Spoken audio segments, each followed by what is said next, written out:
Olá, pessoal.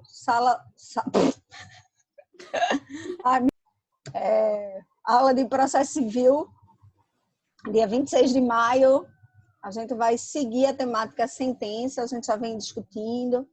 A gente já discutiu aqui o conceito de sentença, a gente já discutiu a lógica da sentença dentro do ordenamento jurídico, a gente já discutiu as sentenças parciais de mérito, a gente já discutiu e fez uma ampla diferença, né, dos tipos de pronunciamento do magistrado, discutimos teoria da decisão judicial, então quais são as obrigações e os deveres constitucionais aí de validade das decisões judiciais. Então a gente sabe que as decisões judiciais elas têm requisitos sim de validade, né? Então elas em regra são pautadas pela publicidade, elas são pautadas pelo dever de fundamentação. Esse dever de fundamentação ele propicia e permite um controle dessa atividade jurisdicional.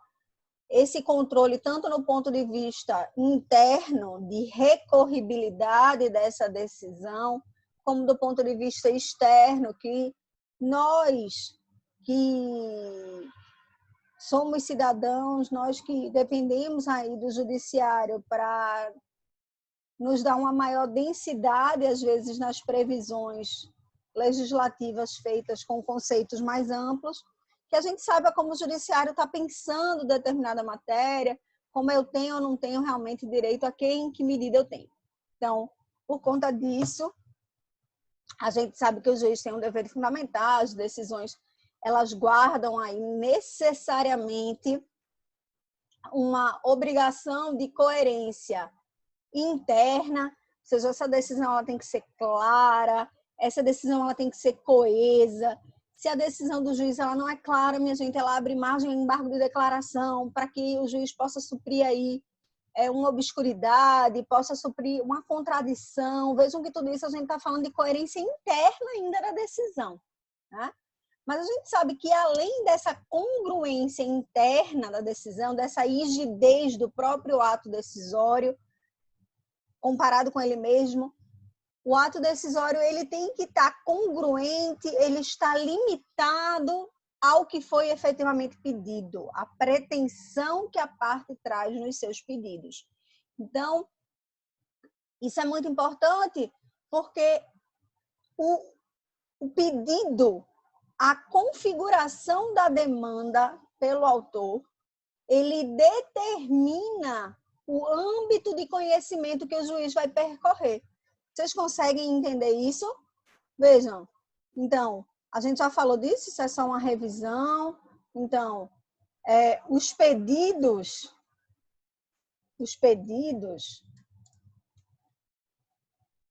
né, que na verdade é o quê?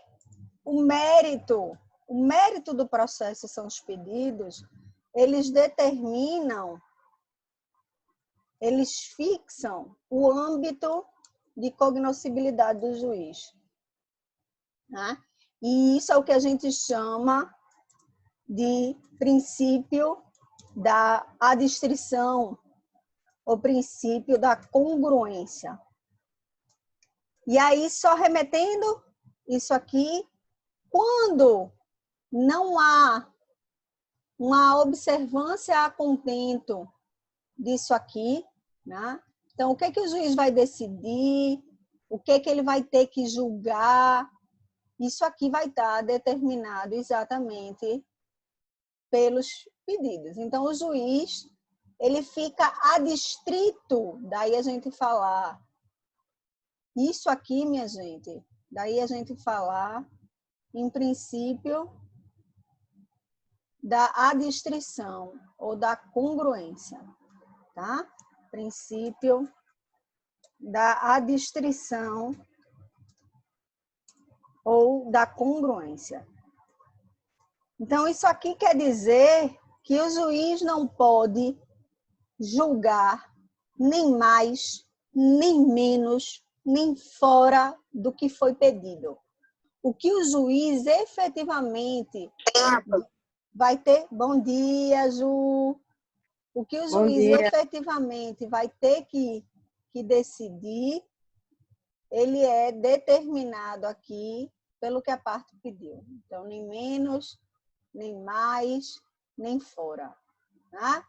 Então, esse princípio da congruência aqui, ele é muito importante no nosso ordenamento jurídico, porque o juiz, ele não pode inventar, ele tem que decidir exatamente nos limites do que foi pedido. Ele não pode proferir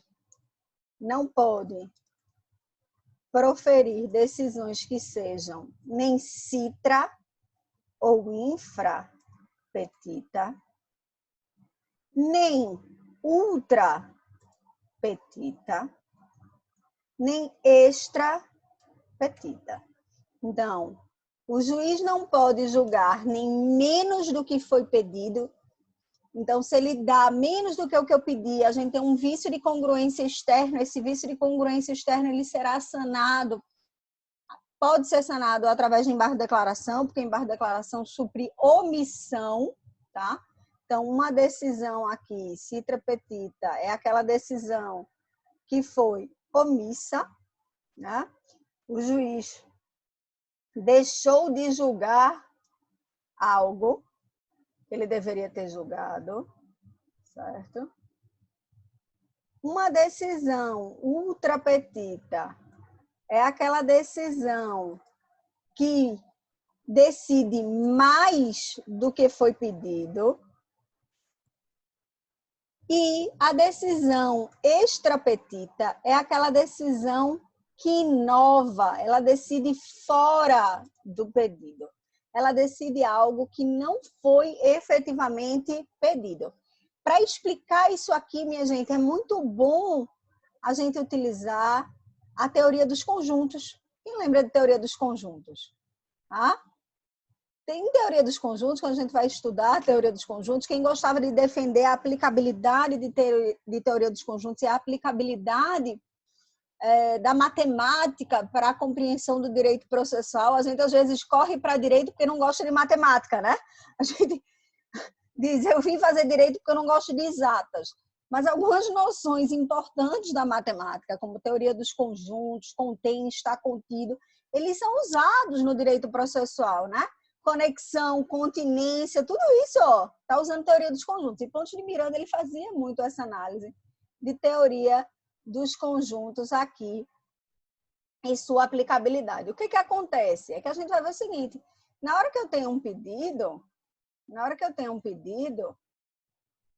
eu tenho aqui, ó, o que que é, que eu tenho o mérito, que eu tenho vários pedidos, eu tenho uma determinação do que o juiz tem que julgar. Se o juiz deixa de julgar um desses pedidos, minha gente, se ele não julga, ele profere uma decisão citra ou infra petita, porque ele tem que julgar todos os pedidos. A gente vai ver que ele não tem que julgar 100% dos fundamentos. Quando a gente estudou a teoria da decisão judicial, que a gente discutiu a fundamentação, a gente sabe que o juiz não tem que julgar 100% dos meus fundamentos. Ele tem que falar e utilizar aqueles fundamentos capazes de infirmar a sua decisão. Ou seja, aqueles fundamentos que poderiam levar ele a decidir em sentido diferente, tá? Mas ele fica aqui adstrito a julgar o que efetivamente foi pedido. Então, ele não pode ser omisso e deixar de julgar um pedido. Ele não pode, certo? Ai, que bonitinho, tem um coração. E tinha um X e eu não sabia. Desculpa, minha gente, eu me emocionei aqui. Ele não pode julgar fora do que foi pedido, certo? Então, vamos supor, eu entro com um pedido de divórcio. Nesse pedido de divórcio, eu nada falei sobre o nome. A gente sabe que é um pedido comum, normalmente, no divórcio. Às vezes, a mulher ela pede para tirar o nome do ex-marido. Se ela não tiver pedido, o juiz não pode mandar ela tirar o nome. Certo? Ninguém falou sobre isso. Nem ela, nem o ex-marido. O juiz pode? Não, senão ele estaria decidindo, ó, tá vendo? Um pedido que está fora daquele conjunto, ele estaria inventando, ele estaria julgando o que não pediram, certo? E aí também é importante a gente entender que o juiz não pode julgar além do pedido. Então, se o meu pedido, uma parte, ele até existe, eu fiz esse pedido, vamos supor, pedido de danos morais, eu pedi 10 mil, o juiz não pode chegar à conclusão de que eu pedi pouco, de que eu teria direito a mais, e simplesmente ultrapassar as esferas do pedido. Isso geraria uma decisão aqui viciada, e aí não pode. Conseguiram entender, minha gente? Tá claro? Tá sim. Então, o que a gente vai ver é que o juiz, ele fica adstrito a julgar efetivamente o que a parte pediu. O que a parte pediu. Então, deixar assim para a gente poder lembrar, é a legenda disso aqui. Então, o juiz não pode julgar nem menos do que foi pedido, nem ultrapassar os contornos que configuram aquele pedido. A gente tem que lembrar que quando a gente estuda lá a petição inicial, quando a gente começa estudando a petição inicial, a primeira coisa que a gente aprende é que os pedidos têm que ser o quê? Certos e determinados. É muito importante aqui a gente lembrar que pedido genérico é uma exceção do sistema. A gente admite excepcionalmente, quando a parte não puder dar a determinabilidade plena ao pedido, a gente admite que excepcionalmente a parte possa apresentar pedidos indeterminados no sentido de serem genéricos. Mas ela não é uma coisa que a parte pode deixar de configurar. Veja, lembrem que o direito de ação é um direito constitucionalmente assegurado. Posto aí a quem tiver interesse, certo? E quem tiver interesse configura do jeito que quiser, do jeito que puder. Então, o que vai acontecer? A parte vai dizer como ela quer, do jeito que ela quer. E isso o juiz tem que respeitar, certo? Então, o juiz não pode inovar no seu julgamento. É por isso que a gente diz que é uma questão de congruência externa. Vejam, eu acho que vocês lembram quando a gente estudou contestação, que a gente falou isso, que a gente ia linkar na aula de sentença, que a gente ia ver que, se a gente olhar direitinho, os principais sujeitos processuais, quando a gente pensa, até por força da teoria angular, da teoria triangular do processo, a gente pensa em autor, juiz e réu, né? Então, se a gente notar os principais atos processuais desses sujeitos, eles estão linkados. Veja, o autor configura a demanda como ele quer. O réu tem o ônus de desconfigurar esta demanda, trazendo os fatos impeditivos, extintivos ou modificativos dessa pretensão. Ele tem que demonstrar, opa, não é bem assim. E o juiz, quando vai julgar, ele está adstrito e limitado a esta configuração da demanda dada aqui pelo autor. Então, esses três principais atos dos principais sujeitos processuais, ou seja, petição inicial, contestação e sentença, eles estão logicamente imbricados. É por isso que cada processo ele acaba gerando um ato único. Por quê? Porque a depender do que é falado na petição inicial, do que é trazido efetivamente na peça de bloqueio, que é a contestação, isso é o que vai determinar o âmbito de atuação que o magistrado vai ter e que vai determinar o que o juiz vai ter que efetivamente julgar. Lembrando, minha gente, que não é só na petição inicial que eu determino 100% o que vai acontecer na minha sentença, porque eu posso ter na minha contestação, elementos que reconfiguram essa demanda. A gente pode ter dentro da minha contestação uma reconvenção, por exemplo, e se eu tenho reconvenção, eu tenho o quê? Ampliação objetiva da demanda. Eu abro necessariamente um novo capítulo a ser julgado nessa minha sentença. Então, isso é muito importante a gente entender. Tá tranquilo? Então, fixada essa premissa, né? Relembrada essa premissa aqui de congruência, de configuração lógica aqui da sentença, a gente começou a discutir aqui na aula passada ainda a questão dos tipos de sentença. A gente sabe que o código ele organiza, e até no próprio conceito que o artigo 203 traz de sentença, ele acaba trazendo dois grandes tipos de sentença. Tá? Ele acaba trazendo e dizendo já de imediato para a gente que nós temos sentença. Então, ele acaba já dizendo para a gente que nós temos sentença de terminativa, 485, porque ele sentença é o ato do juiz que põe fim à fase cognitiva ou à fase executiva e que constitui um dos atos do artigo 485 ou 487. Então, nós temos sentenças terminativas e sentenças de mérito. Nesses dois grandes arquétipos aqui que o código utiliza. No artigo 485, as sentenças terminativas. Né? Então, aqui, artigo 485, as sentenças terminativas. O juiz não resolverá o mérito quando tiver uma falha e uma questão processual. Tá? Então, essas são as sentenças terminativas. Então, vejam que a sentença, e a gente na aula passada discutiu muito isso, a gente aprofundou bastante isso. Então, hoje a gente vai bem rapidinho sobre isso. A gente sabe que o sistema prefere que tipo de sentença, minha gente? O sistema prefere que tipo de sentença? De mérito. De mérito.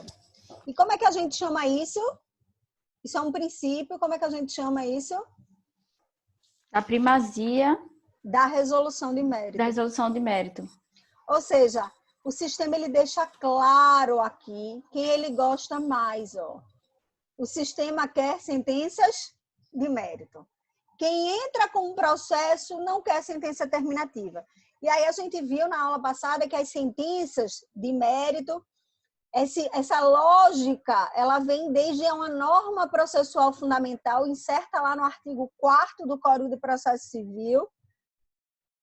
Ela é reforçada quando o código apresenta o seu sistema de nulidades ou invalidades processuais. Ela é densificada quando ele vai falar da extinção do processo, porque ele diz, antes de proferir sentença terminativa, o juiz tentará proferir sentença de mérito. Então, eu não quero isso aqui. Isso aqui pode acontecer, mas isso aqui não é o que o sistema foi feito para me dar. Isso aqui é o que a parte quer. E aí a gente viu na aula passada que, para deixar isso ainda mais claro, se o juiz ainda não tiver entendido o código e tiver proferido uma sentença terminativa, o código no parágrafo 7º, ele ainda fez o seguinte, se for proferida apelação, aqui, caberá juízo de retratação. Minha gente, isso quebra aqui uma lógica que a gente tinha, que a gente retratar-se, que a gente tinha, que sempre dizia o seguinte, uma vez sentenciado, está fim da atividade judicante daquele juiz.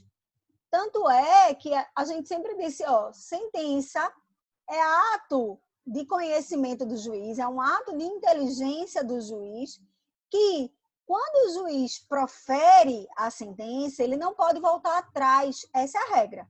O juiz, ele mesmo que deu a decisão, ele só poderia modificá-la em caso de erro material ou se houvesse interposição de embargo de declaração. Senão ele sentenciou, está ato findo, pronto e acabado. Na hora que o código ele quer densificar o princípio da primazia da resolução do mérito, ele vai e coloca aqui o parágrafo 7º, trazendo a possibilidade de juízo de retratação na apelação. E aí ele diz, olha, o juiz pode se retratar. Minha gente, isso aqui abre uma possibilidade da gente ter nas apelações que a gente está querendo desconstituir sentença terminativa a necessidade de logo na nossa capa do recurso, né, logo no preambulamento, a gente fazer o destaque aqui da existência da possibilidade do juízo de retratação, de dizer, doutor, veja, o senhor proferiu uma sentença terminativa, mas o sistema prefere sentenças de mérito, então se retrate e julgue o mérito, sane o vício ou a falha processual, porque sentenças terminativas, sentenças do 485, a gente não vai ler o 485 todo aqui, tá certo, minha gente? Elas são sentenças de natureza processual e ninguém quer ouvir que não foi pedido, que não foi resolvida ali sua pretensão pela falha ou questão processual X, Y, Z. Se eu entro com um processo, eu quero que o mérito, eu quero que o pedido seja efetivamente julgado. E aí, então, isso vai ficando ainda mais lógico, isso vai ficando ainda mais forte. Quando a gente vai vendo que é o seguinte, né? Todas as hipóteses do artigo 485, alguém pode abrir aí o 485? Elas são hipóteses que vão envolvendo questões de natureza eminentemente processual. Ó. Quando o processo ficar parado por negligência, quando a parte não promover os atos por 30 dias, né, que é o abandono. Então, negligência, 1 ano, ninguém faz nada no processo. Veja que a negligência é bilateral, o prazo é 1 ano. Quando o autor abandona a causa por mais de 30 dias, quando faltou pressuposto processual, quando o juiz reconhece perempção, litispendência, coisa julgada. Veja, quando falta carência de ação, quando tem carência de ação, vê como o processo é romance, minha gente. O que mais na vida é tão carente? Olha, o processo, a ação, para ela ser bem exercida, ela exige uma adequação relacionada ao direito material também, né? Que é o fato de eu tenho que ter interesse processual, eu tenho que ter legitimidade, ou seja, qualquer pessoa pode entrar com ação de divórcio para outra? Pode? Não. Não. Quem é que é parte legítima para a ação de divórcio? Os cônjuges. Os cônjuges. Só quem é cônjuge é que tem legitimidade para a ação de divórcio. Ah, mas a minha mãe sofre violência. Ah, mas o meu pai... Não interessa. Eles é que são partes legítimas. Se você entrar, você vai ter uma sentença terminativa, sem resolução de mérito, por ausência de legitimidade. Né? Se você fez uma obrigação, né, sujeita a termo, né, ou sujeita a uma condição, então vamos supor, eu disse, quando eu passar na OAB, eu ganharei um carro, seu pai diz isso para você. Você pode exigir isso antes de passar na OAB? Não. Enquanto não implementada a condição, falta interesse processual para você exigir aquilo. Na outra parte, veja que isso é um link com o direito material. Quando o juiz acolhe a convenção de arbitragem, quando o juiz homologa a desistência da ação, ou, excepcionalmente, quando há morte da parte. Deixa eu chamar a atenção aqui, e aí ele diz, deixa claro, ó, esse rol do 485, esse rol das sentenças terminativas, ele é um rol não exaustivo, ele é um rol meramente taxativo, porque ele acaba dizendo nas demais hipóteses desse código, certo? Deixa eu chamar a atenção para vocês aqui algumas situações aqui afeitas às sentenças terminativas, tá? Na hipótese de abandono e negligência, a extinção não é automática. até por força da previsão do artigo 9º do Código de Processo Civil, né? E a previsão lá do artigo 10º, que vão configurando o contraditório dialogado, que vão densificando a cooperação, que vão evitando a prolação de decisões surpresa, o juiz, antes de dar a sentença terminativa por abandono ou por negligência, ele deve intimar pessoalmente a parte, para no prazo de 5 dias ela se manifestar, tá certo? Isso é muito importante, porque quer dizer que não é automático. Olha aí a lógica do sistema. Ele até diz, juiz, se tiver abandonado o processo, se as partes estiverem sendo negligentes com esse processo, você pode extinguir esse processo, não tem nenhum problema. Mas esse procedimento de extinção, ele tem que observar o contraditório, ele tem que oportunizar efetivamente que as partes falem sobre isso, para evitar o quê? Às vezes a parte, minha gente, nem sabe em que ponto está o processo. A diferença, muitas vezes, entre o bom e o mau advogado é a qualidade de retorno que ele dá ao seu cliente. Um bom advogado, ele é diligente nos retornos, ele é atencioso nos retornos que ele dá para o seu cliente, ele vai ter uma relação pessoalizada com o seu cliente, tá? Então, essa relação pessoalizada ela é muito importante. Tá? E aí, só que nem todo advogado tem. E aí o juiz não pode simplesmente extinguir sem confirmar com a parte, que a parte sabe que aquele processo está lá, parado, jogado ao léu. Até porque sentença terminativa, minha gente, fecha uma porta, mas deixa aberta uma janela, porque ela não faz coisa julgada material, ela faz só coisa julgada formal. Ou seja, ela põe fim ao procedimento, mas ela não põe fim com força de lei. A questão central, ela não resolve no mérito, ela não adentra no mérito do processo. Queria chamar a atenção disso.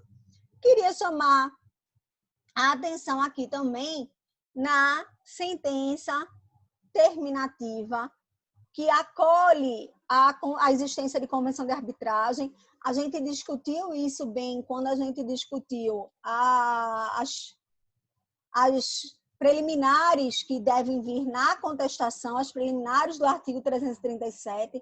A gente sabe que as preliminares do artigo 337, mesmo quando prejudiciais, elas são cognoscíveis de ofício, né? O juiz pode controlar aqui de ofício a existência daquelas hipóteses, até porque elas tratam muitas dessas hipóteses que estão aqui no 485, ela trata de perempção, litispendência, coisa julgada, veja. Se eu já tenho uma outra ação em curso, ou se eu abusei do meu direito de ação, que é o caso da perempção, eu posso receber a sanção de não poder mais litigar e não poder mais exercer aquela pretensão em juízo. A perempção é isso, é a perda do exercício do direito de ação por uso abusivo dele. Então, eu dei causa por 3 vezes a extinção do processo. Mas no caso da convenção de arbitragem, a gente tem que lembrar que é uma matéria que está aí afeita ao interesse das partes de fazerem valer o pacta sunt servanda. Então, não é uma matéria cognoscível de ofício. O juiz, ele vai decidir isso e ele deve acolher a primazia do juízo arbitral se a parte quiser fazer valer esse direito. Se a parte não falar nada sobre isso, veja, o autor já entrou com processo, minha gente. Talvez ele já esteja aí querendo esquecer que ele tem esse compromisso arbitral. Então, ele pode estar aí querendo dar uma de João sem braço, fingir que não tem esse acordo de não judicialização da demanda, né? Porque o acordo de eu solucionar um conflito pela via arbitral, no final das contas, é um acordo de não judicialização dos conflitos, tá? E aí, a gente vai ver o seguinte também, a gente vai ver a peculiaridade aqui, ligada, cuidado para a gente não confundir desistência com renúncia ou desistência com reconhecimento jurídico do pedido. A desistência do processo, ela é um ato jurídico processual que inicialmente é unilateral, ou seja, o autor é um ato do autor. O autor pode desistir livremente do processo até a citação. Depois que eu fui citado, o direito de ação ele acaba sendo ampliado e reconfigurado, E aí nasce para o réu também o direito a uma sentença de mérito. Então, ao contrário do que a gente imagina, que o direito a uma sentença de mérito é um direito atinente única e exclusivamente à esfera jurídica do autor, não é. Eu, réu, tenho o direito de aplicar, se eu quiser, aquele ditado, aquela máxima. Eu dou um boi para não entrar numa briga, mas eu dou uma boiada para não sair dela. Já ouviram isso? Então, o que acontece? Eu, réu, depois que eu sou citado, depois que eu constituo um advogado, eu tenho o direito a ter aquele meu mérito resolvido. Eu tenho o direito também a uma sentença de mérito. Então, após a citação até a sentença, o autor pode pedir a desistência. Mas aí isso é ato bilateral. O que quer dizer? Já é um ato juridicamente complexo. Não basta a manifestação da vontade do autor para que o juiz sentencie, extinguindo o processo sem resolução de mérito, acolhendo a desistência. É necessário que o juiz paralise o processo, intime o réu, permita que o réu fale se concorda ou não. Se o réu concordar, o juiz pode sentenciar, dando uma sentença terminativa e extinguindo o processo sem resolução de mérito.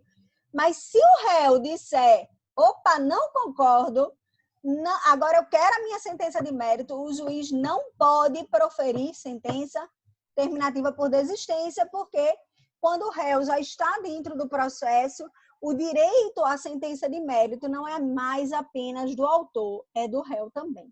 Tranquilo? Todo mundo entendeu isso? Professor, eu estava escrevendo na hora que ele pode desistir até... Ele pode desistir até antes da prolação da sentença. Depois que eu já tenho uma sentença, não cabe mais desistência, tá? Só que eu tenho que lembrar que eu tenho marcos temporais sobre isso, tá, Ju? O que quer dizer? Que esse direito à desistência, ele não é um direito do autor, que o autor pode exercer livremente como ele quiser até a sentença. Na verdade, a partir do momento que o réu já está dentro do processo, que o réu já foi citado, que o réu tem conhecimento, né, das configurações dessa demanda, nasce para esse réu o direito à sentença de mérito também. Então, se após a citação o autor quiser desistir, o juiz vai ter que intimar o réu para falar sobre essa pretensão. Ou seja, não vai ser mais um ato unilateral da parte. Complexo ele sempre seria, né? Porque ele envolve mais de um sujeito processual, mas acaba sendo um ato bilateral, porque o autor pede, o juiz vai ter que intimar o réu para falar sobre isso, e aí, como um ato complexo que teria que ser homologado por sentença. Isso é muito importante a gente entender, que a desistência de um processo, ele não é um ato que opera efeitos jurídicos processuais imediatamente pela mera manifestação da vontade de desistir. Então, não é porque o autor falou que quer desistir do processo, foi lá e fez uma petição pedindo a desistência do processo, que automaticamente essa desistência produz efeitos. Essa desistência, apresentada a qualquer momento após a distribuição do processo, após o processo ter começado, ele vai depender da homologação por sentença. Primeira coisa que a gente tem que entender. Essa homologação por sentença, ela vai se dar por sentença terminativa, tá? Só que quando o réu já entrou no processo, isso já não é mais um ato unilateral. Isso passa a ser um ato bilateral. Então, o juiz vai ter que intimar o réu para que o réu diga se concorda ou não concorda com o pedido de desistência do autor. Foi clara? Entendeu, Ju? Entendi. Alguma dúvida? Não. Então, o que a gente vai vendo? O sistema, ele vai configurando a sentença terminativa, mas ele vai configurando essa sentença terminativa, deixando claro que essa sentença terminativa, ela não é a preferência do sistema. E por que ela não é a preferência do sistema, né?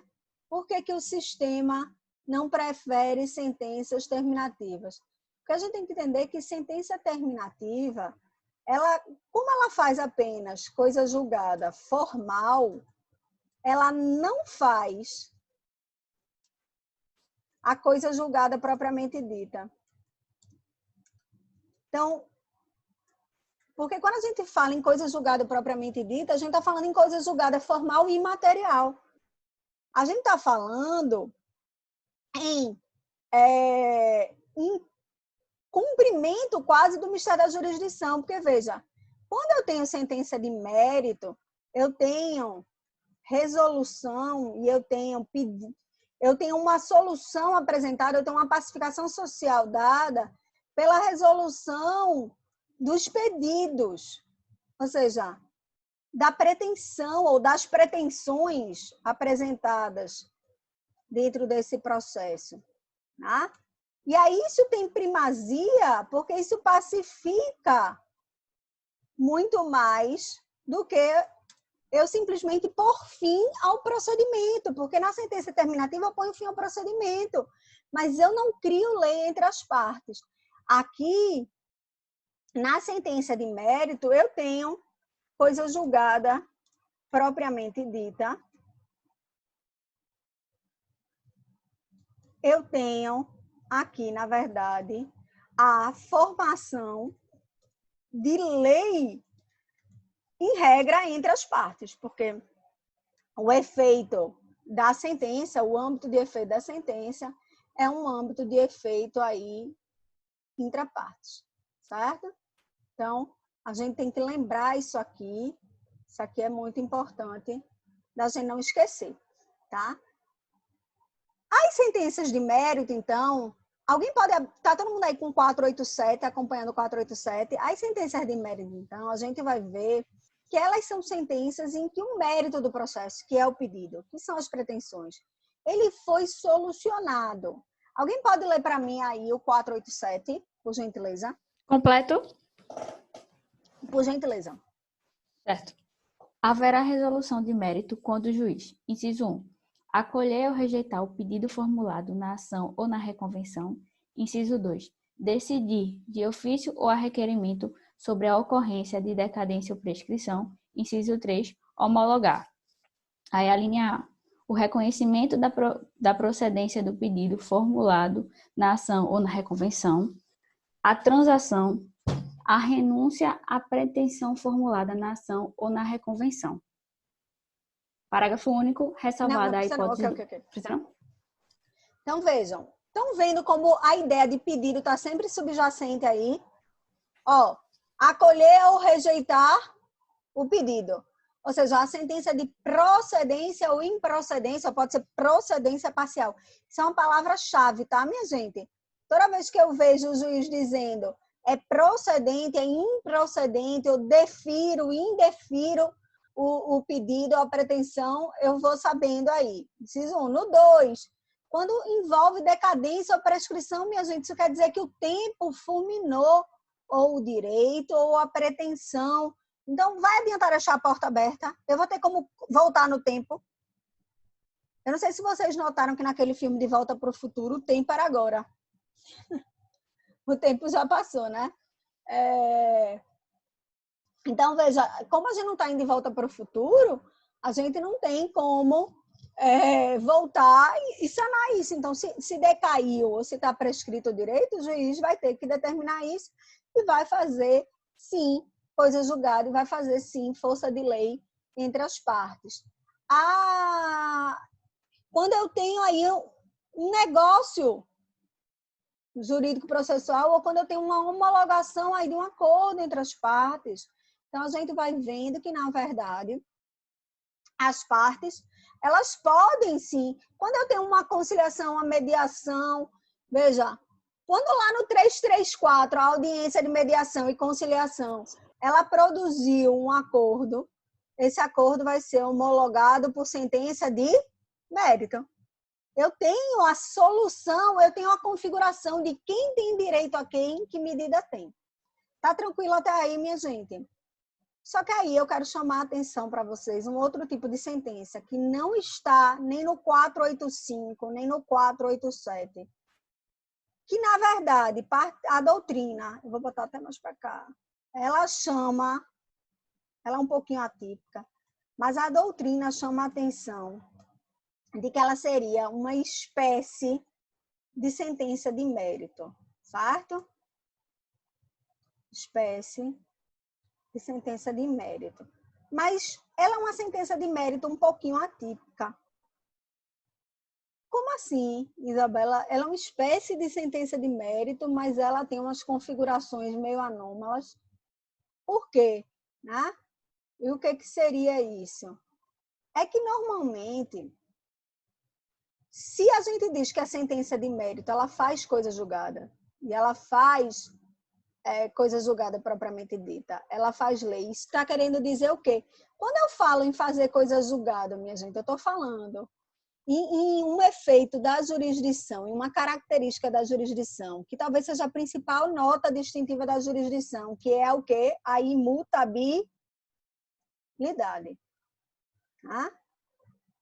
Eu acho muito bonito quando a gente fala na imutabilidade como uma característica da jurisdição, porque é o manto de imutabilidade. Parece Nossa Senhora, né? Quando agiu, intercedeu e operou efeitos ali, é o manto da imutabilidade. Aquela decisão está estabilizada, aquela situação jurídica está pacificada, ela não poderá mais ser revista.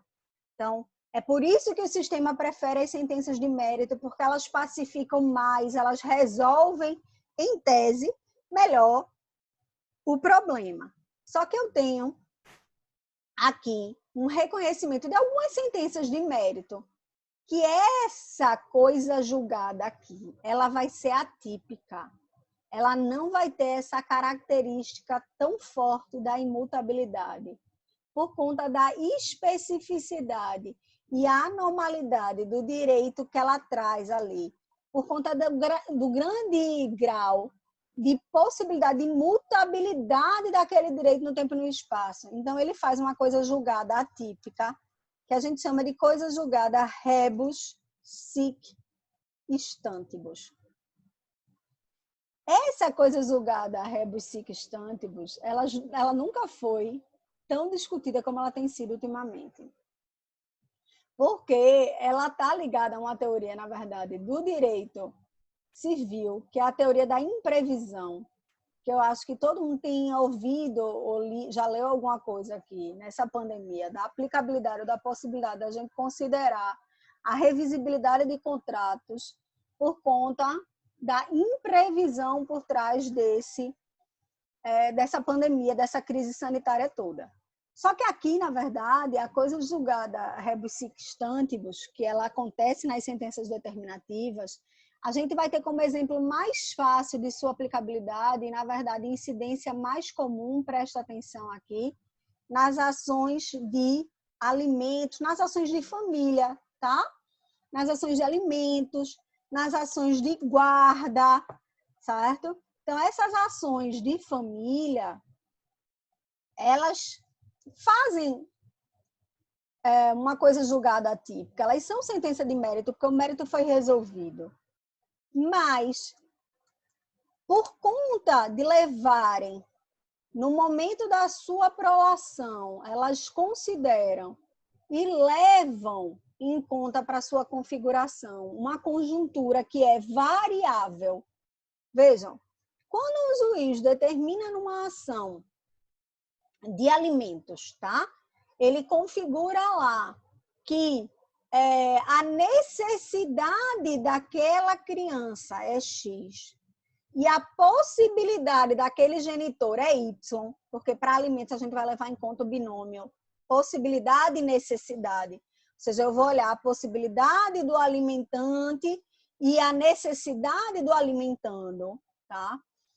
Essa conjuntura pode mudar, concordam? Vamos dar um exemplo de mudança da configuração da possibilidade do alimentante. Ele estava empregado e não está mais. Agora, né, a gente está numa crise sanitária. Olha aí, eu posso ter sido atingida, eu posso ser um pequeno empreendedor e eu tive meu negócio frontalmente atingido por essa crise. Eu posso parar de pagar a minha pensão alimentícia? Não. Mas eu posso pedir a revisão de uma pensão alimentícia que foi fixada na sentença. Veja, uma sentença que fixa alimentos é uma sentença de mérito, concordam? Uma sentença de mérito.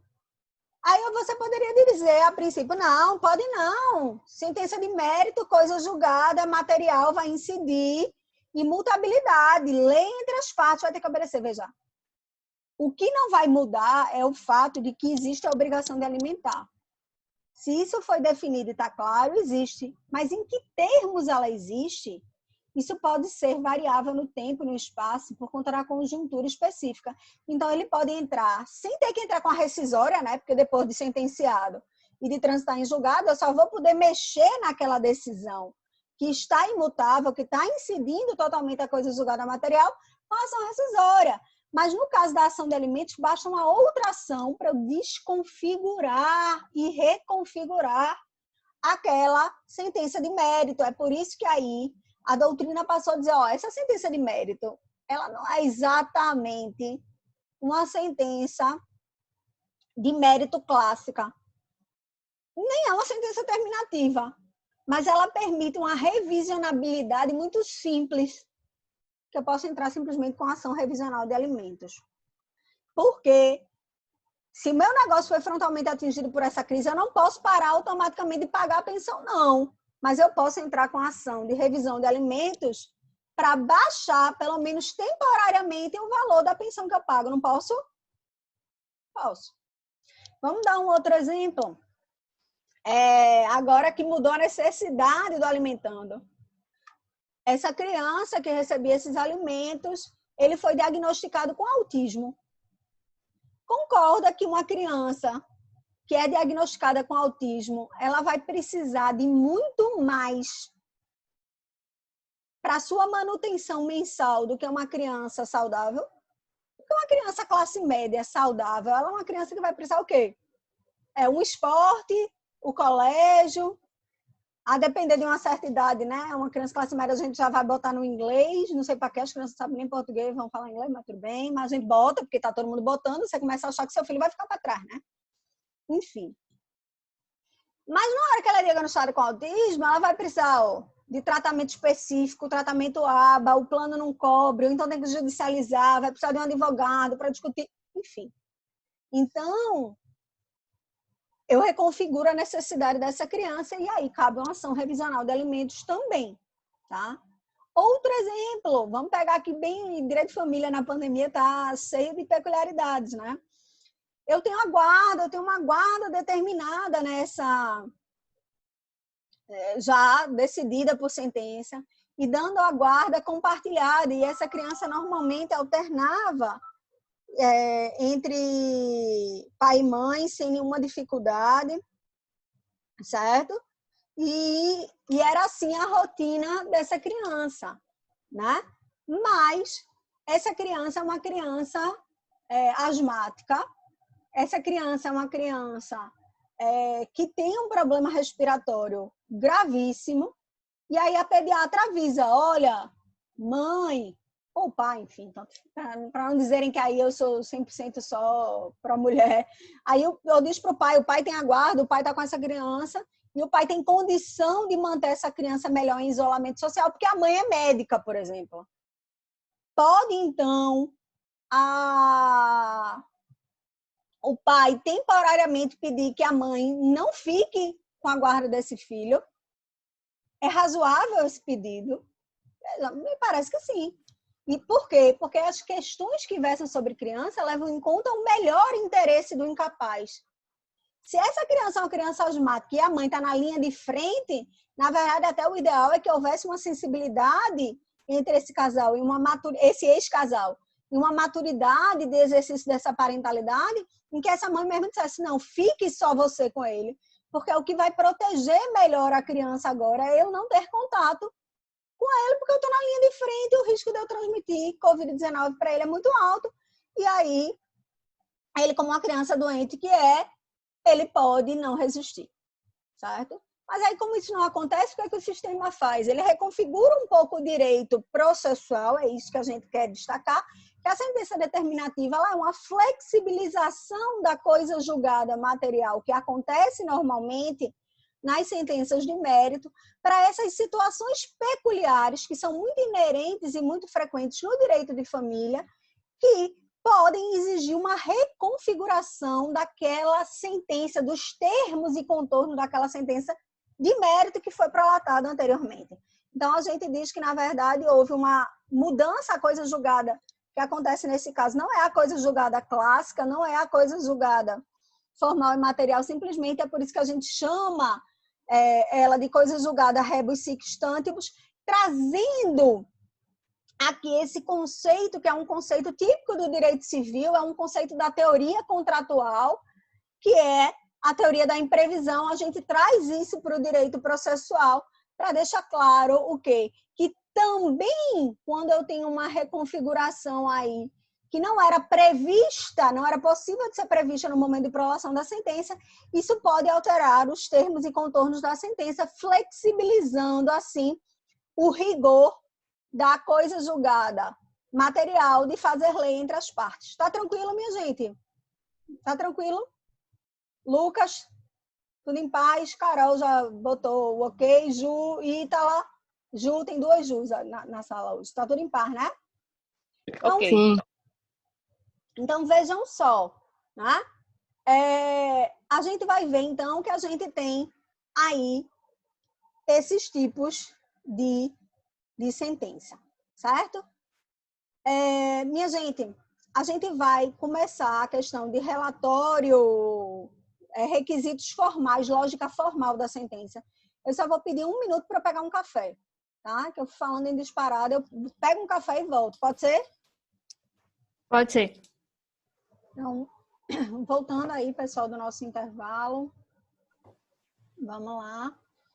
Seguindo aqui com a questão do estudo de sentença, todo mundo com café na mão para estar mais tranquilo e feliz. Vamos lá. Então, agora que a gente já foi discutindo espécies, tipos de sentenças, já entendeu a lógica do sistema, a gente vai ver a parte de requisitos formais da sentença. Esses requisitos formais da sentença, eles estão dispostos no artigo 489 do Código de Processo Civil, que a gente até já discutiu o artigo 489, num item muito importante que ele tem, que é o parágrafo 1º, que é o parágrafo que detalha o que é a fundamentação. Ele densifica a previsão constitucional acerca da fundamentação. Então, como uma estrutura formal de sentença, quando eu olho a sentença, eu vou ver relatório, eu vou ver a fundamentação e eu vou ver o dispositivo, tá? Então, relatório, fundamentação, dispositivo.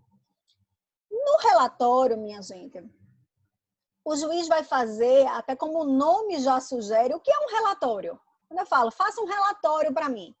Faça um relatório das atividades desenvolvidas aqui na disciplina de Processo Civil 2, da turma 4M.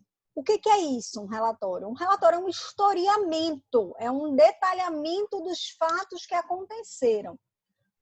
O relatório, ele é muito importante para proteger a congruência da decisão.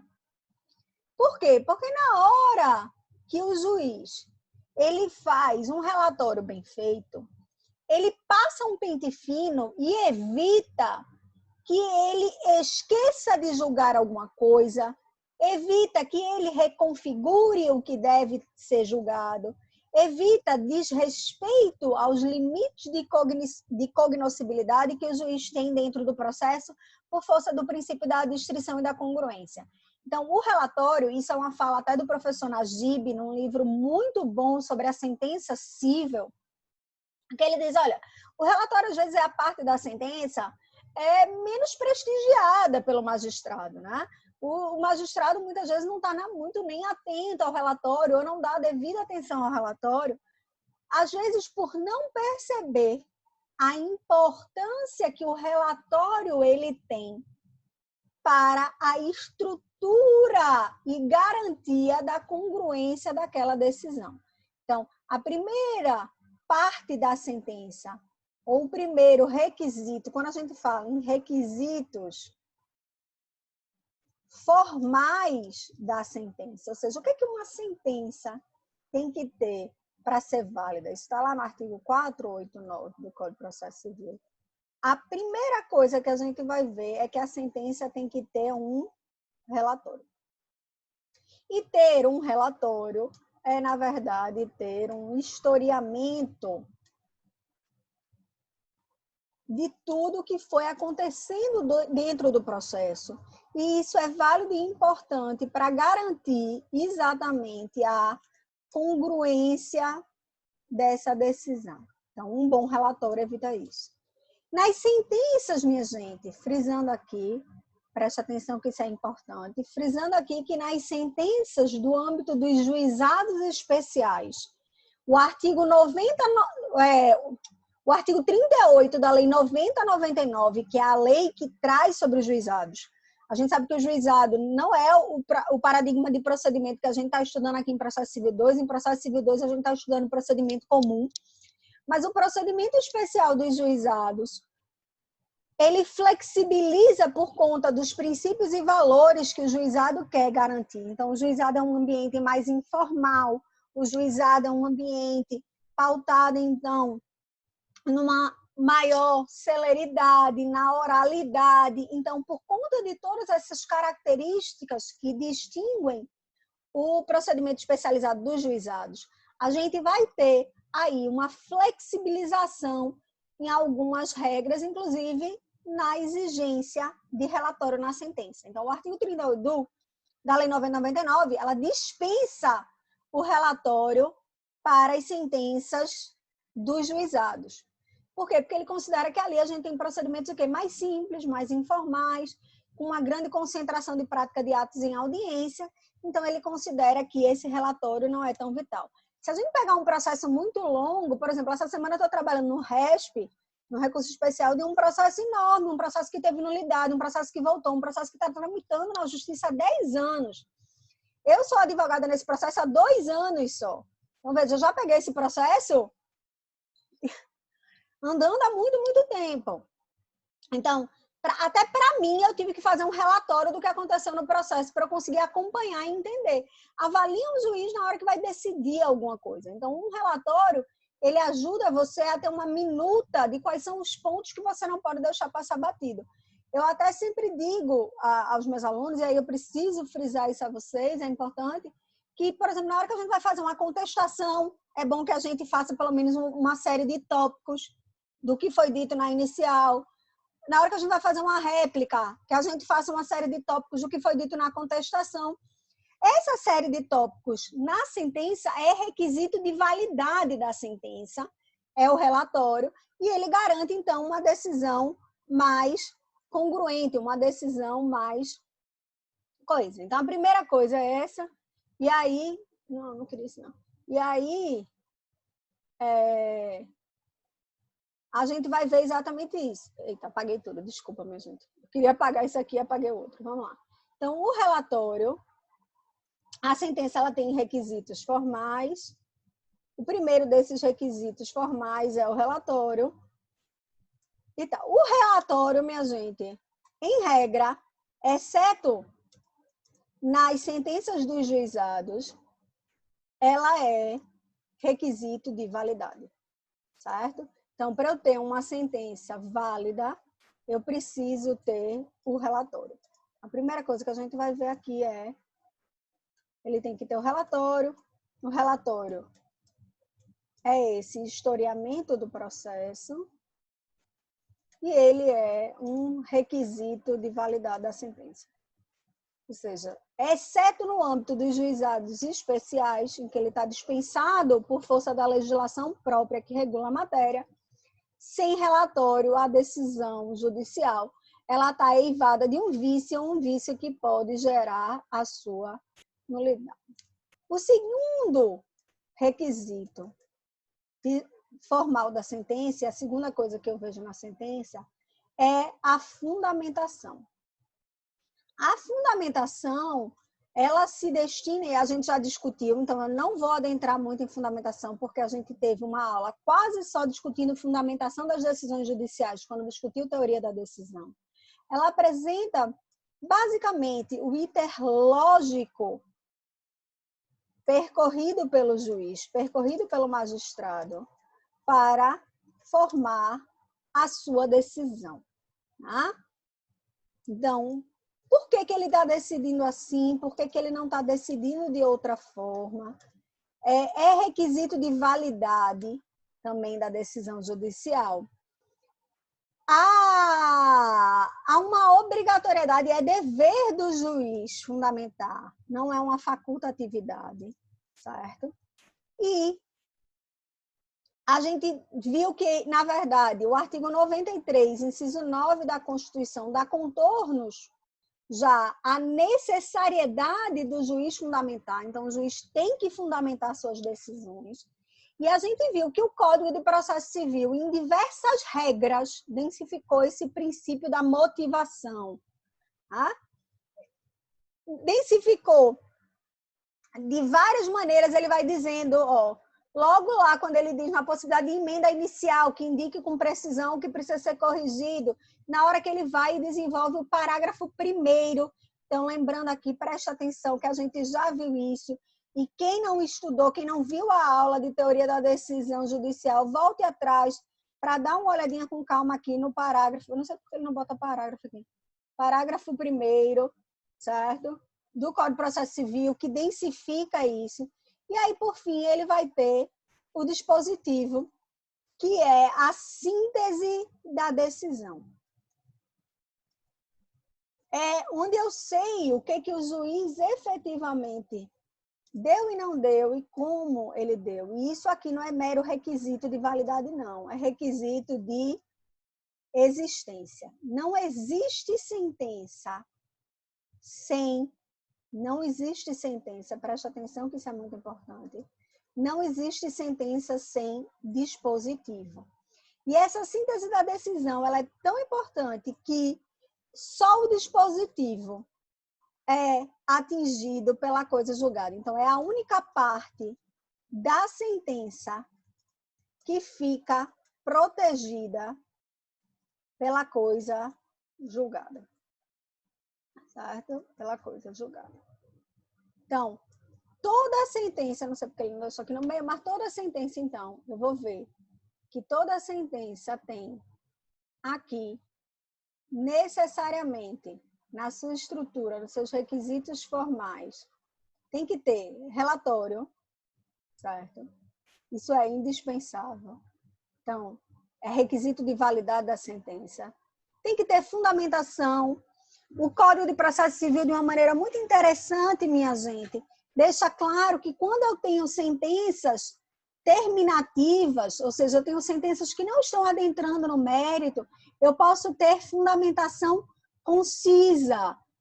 Não quer dizer que ele não vai ter que fundamentar, ele vai ter. Mas, nos casos das sentenças terminativas, o Código permite que essa fundamentação ela seja concisa. Ela seja o quê? O que quer dizer concisa? Ela seja mais enxutinha, ela seja mais curtinha, uma flexibilização aqui até da própria regra que existia. Então, fundamentar, a gente sabe que não é uma escolha, não é uma faculdade. Fundamentar é um dever constitucional do magistrado. Tá? Então, o magistrado ele tem que demonstrar aqui, ele tem que explicar com clareza o seu iter lógico percorrido para fazer aquela decisão. E o dispositivo, minha gente, sem dispositivo, sequer existe sentença. De tão importante que é o dispositivo. Então, o dispositivo, vamos a outro símbolo aqui.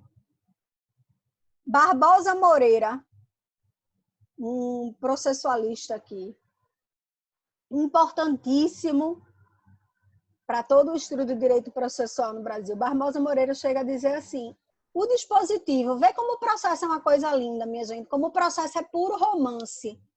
Em que aula? Vê se na aula de penal vocês ficam falando de coração, de amor. Eu não sei porque vocês gostam tanto de penal. Isso é culpa de Cardinot, desses programas aí enlamaçados que a gente assiste, ensanguentados, né? São programas nem enlamaçados, ensanguentados que a gente gosta de assistir, da desgraça humana. Mas veja como o processo é uma coisa linda. Veja como é puro romance. A gente tem aí no dispositivo, o coração da sentença. É isso que Barbosa Moreira fala para a gente, ou seja, o que é mais importante e mais esperado e mais relevante até para o nosso funcionamento do corpo do que o nosso coração. Então, ele vai e diz, olha, o dispositivo, ele é esse centro decisório que vai ser albergado pela coisa julgada. Ou seja, a coisa julgada no final, ela não vai atingir se o juiz usou a fundamentação A ou a fundamentação B. Apesar de que a gente vai ver que, principalmente no ordenamento jurídico, que passa a valorizar os precedentes, que passa a valorizar mais as decisões judiciais, que é o caso do ordenamento jurídico brasileiro, claramente, após o Código Processual de 2015, a gente vai ver com muita clareza que essa maior valorização dos precedentes, ela leva a uma necessidade de uma análise mais cuidadosa do que é a ratio decidendi. Ou seja, qual foi a razão de decidir? O que levou o juiz a decidir dessa maneira, não de outra. Então, quando eu falo aqui de fundamentação, isso aqui é muito importante para que eu possa entender efetivamente qual foi a ratio decidendi.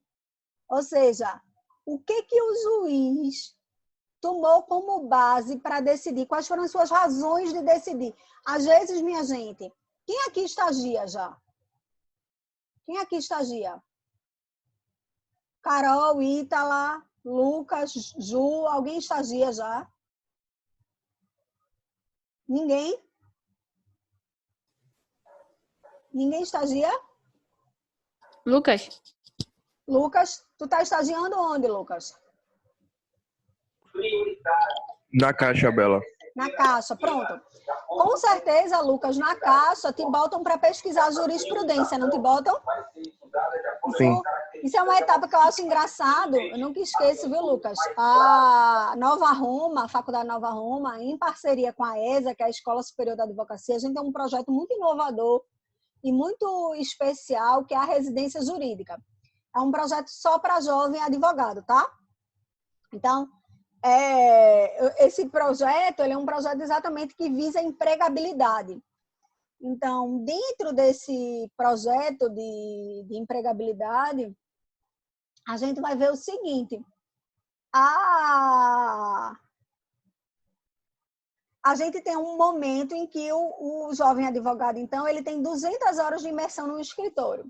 E aí uma jovem residente foi para um escritório e chegou lá e ficou muito indignada, viu, Lucas, de ter tido que... Foi solicitado a ela que ela fizesse uma pesquisa de jurisprudência.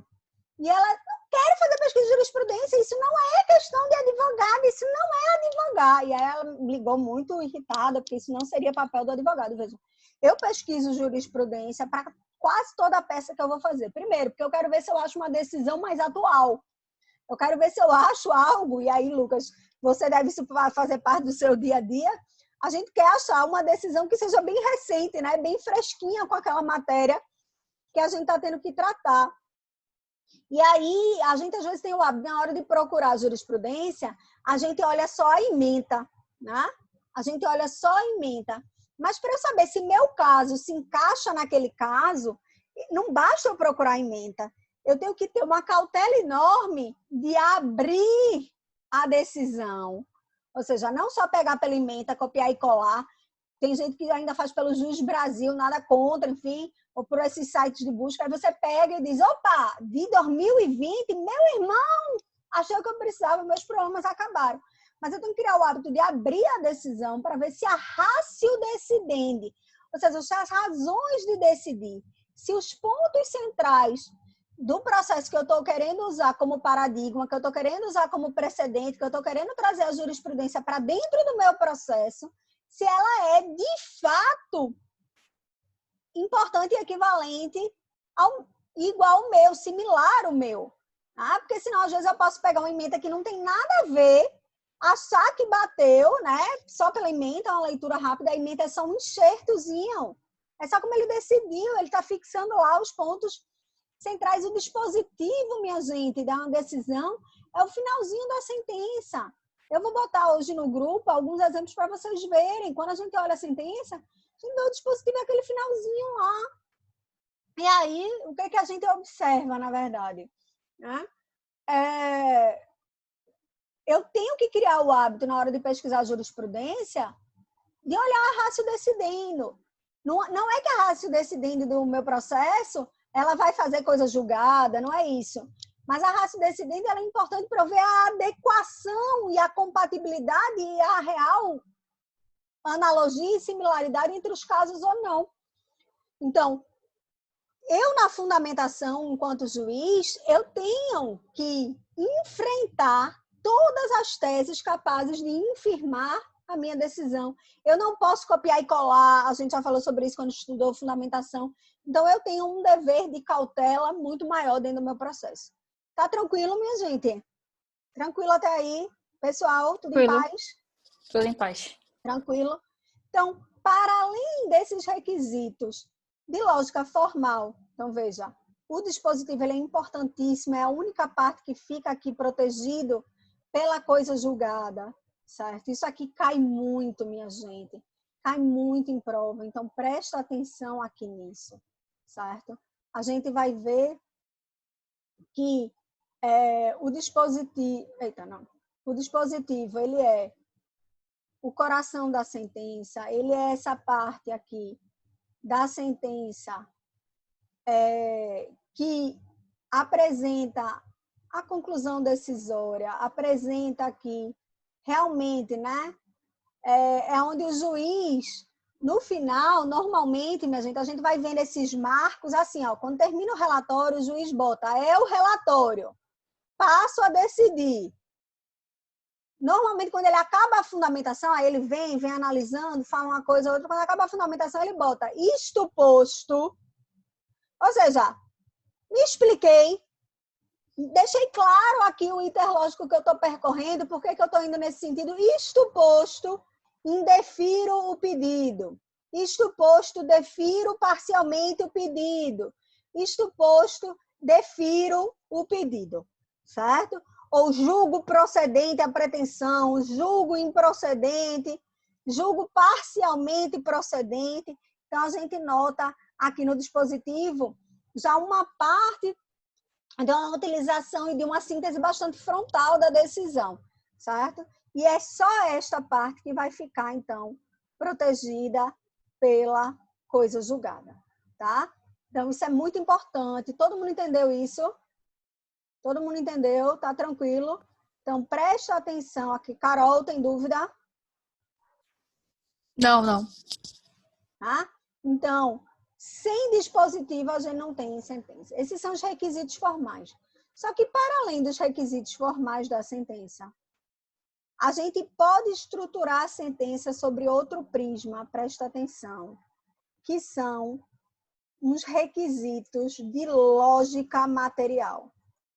Vejam, esses requisitos formais, eu poderia dizer que é um requisito de lógica formal, certo?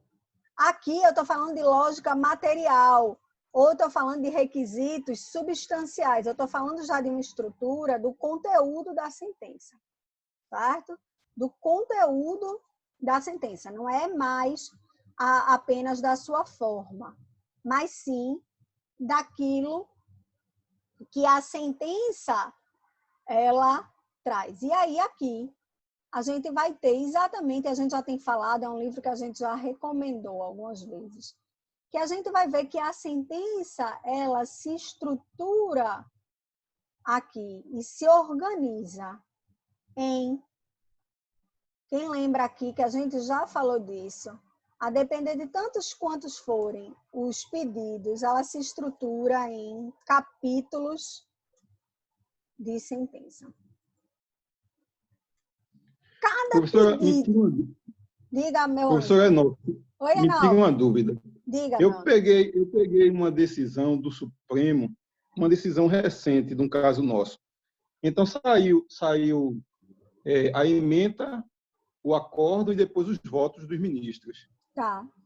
Eu sei que tudo é importante, mas numa análise assim sintetizada, o que vai ser mais importante é a ementa, o acordo... A ementa. A ementa, né? A ementa. Certo. A ementa. Veja, é porque o acórdão, ele não tem exatamente esse requisitozinho 100% que bata aqui, né?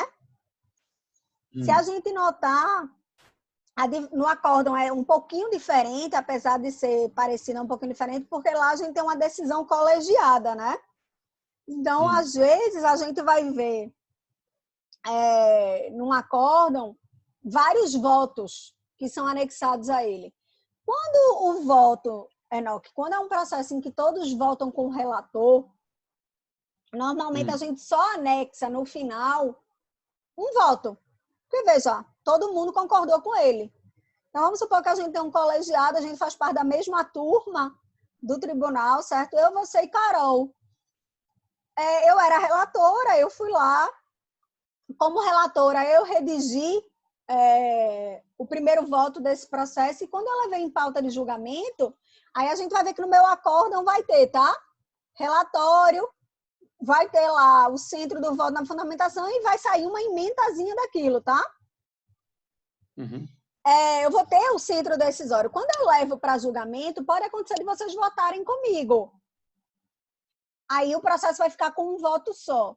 Mas pode acontecer, por exemplo, nesse exemplo que a gente está dando, de você pedir vista aos autos e você proferir um voto em sentido contrário. Você não concordar. E aí, Carol, então, vai ter que votar se ela concorda comigo ou com você. Ou se ela tem outra opinião sobre a matéria. Mas vamos supor que aí ela concorde comigo. A gente teve um voto por maioria. Aí, na minha emenda, vai ter que sair isso. Voto por maioria, perdedor, o voto de Enoque, não sei o quê. Só que eu vou ter que juntar isso. Eu não vou poder deixar só um, entendeu? Eu vou ter uma fundamentação vitoriosa, que é a do voto que venceu, mas eu vou ter que deixar isso nesse historiamento desse processo, porque isso é relevante. Até porque eu tenho mecanismos de tentativa de uniformização ou de modificação de votos que não foram unanimemente, de matérias que não foram unanimemente decididas. Então, tá entendendo? Então, a parte mais importante que eu vou visualizar é, sim, sem dúvida alguma, a ementa, nesse seu caso. Certo? Deixa eu só te dizer uma coisa, porque o pedido feito pela PGR, quando da decisão, o ministro, o Fux, que foi o relator, ele decidiu, mas ele, no voto dele, ele é como se, a extra petita, né, como chama, quando é além do pedido, como se diz. Aí, o que foi que ele fez? Ele direcionou para uma lei, a Lei 12.030, que ela não é a questão do pedido da Procuradoria-Geral da República, mas é porque essa lei, ela diz quem são os profissionais que pertencem a ela. Aí existe uma categoria que quer entrar nessa lei, mas teve vetos no Senado Federal, o veto da presidente na época, Dilma, e de Lula, para que eles não entrassem na lei, certo?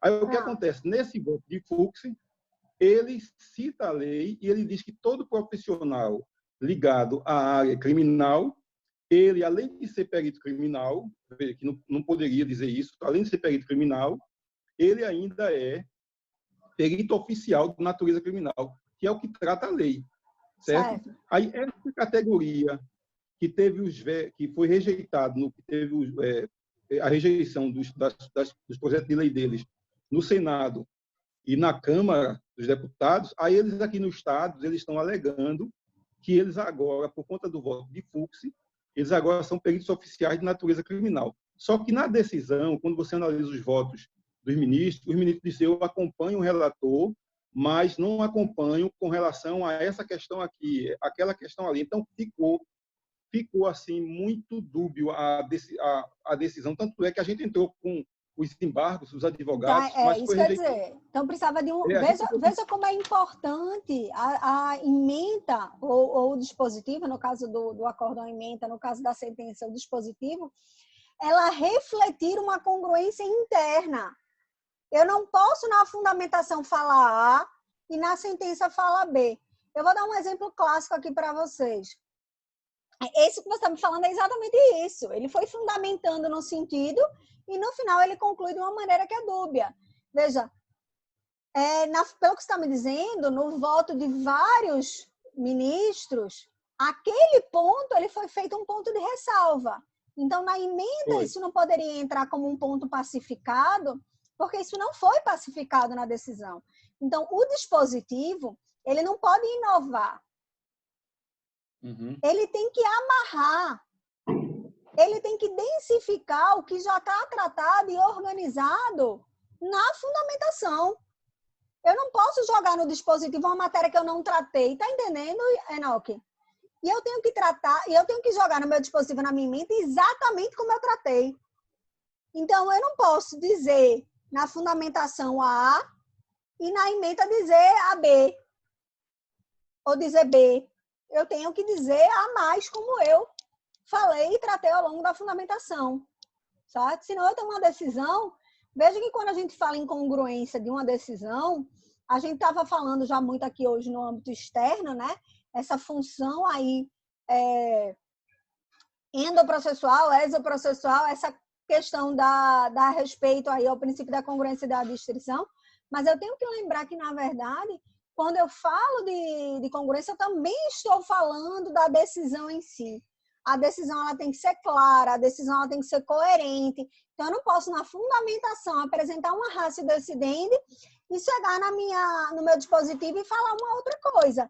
O meu dispositivo ele é um reflexo e uma síntese direta de qual é o ponto central e nevrálgico que está sendo tratado naquele processo, certo? Então, eu não posso, senão eu tenho uma decisão aí que eu tenho contradição. E as contradições de uma decisão judicial eu sano através de embargos de declaração. A gente vai ver que o embargo de declaração ele é um recurso, ele é um mecanismo processual muito importante para a garantia da rigidez da decisão judicial. Então, ele permite que uma decisão judicial ela seja qualitativamente superior, ela seja rígida, ela seja coerente em seus próprios termos, ela não seja omissa quanto a algo que foi tratado e trazido e pedido na pretensão central, deduzida no processo. Então, ela é muito importante para o meu processo, a coerência e rigidez da decisão judicial. Aí, veja só, a gente entrou com os embargos, só que o ministro Fux rejeitou, porque ele disse na decisão dele, de cada rejeição lá, de que não caberia aos amigos curiae entrar com os embargos da declaração. Só o PGR que podia fazer isso. O PGR não teve interesse.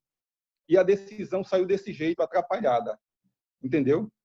Toda atrapalhada. Então, quer dizer, existe uma categoria, porque o pedido da PGR foi a Lei 156, ela é inconstitucional por conta disso.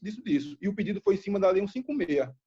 Só que como as categorias, tem uma lei federal que protege as categorias, protege, que é a lei federal, então o ministro Fux, tendo em vista, eu acho que um pedido político de alguém, tentou incluir essa categoria de profissionais nessa lei, onde eles não estão.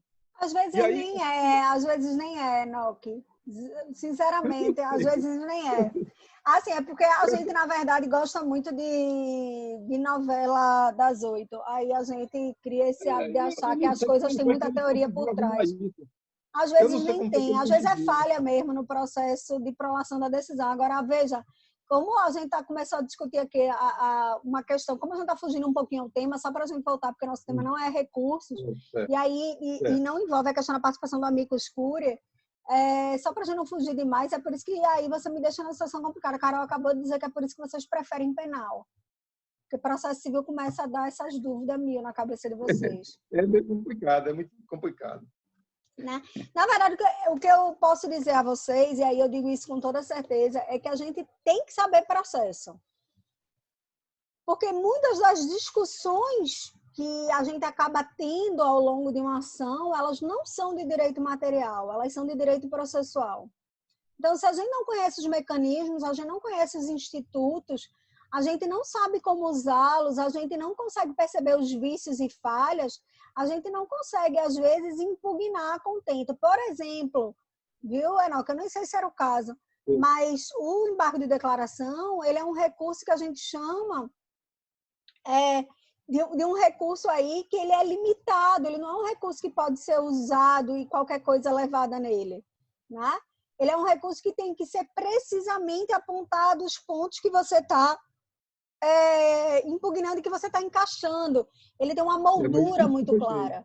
Eu só posso usar em caso de omissão, de contradição ou de obscuridade. Então, uma coisa que eu noto muito é que, às vezes, a parte faz o embargo de declaração e não aponta com clareza cadê a omissão, cadê a contradição, cadê a obscuridade. Isso é requisito de admissibilidade do recurso. Ele é um recurso em sentido estrito.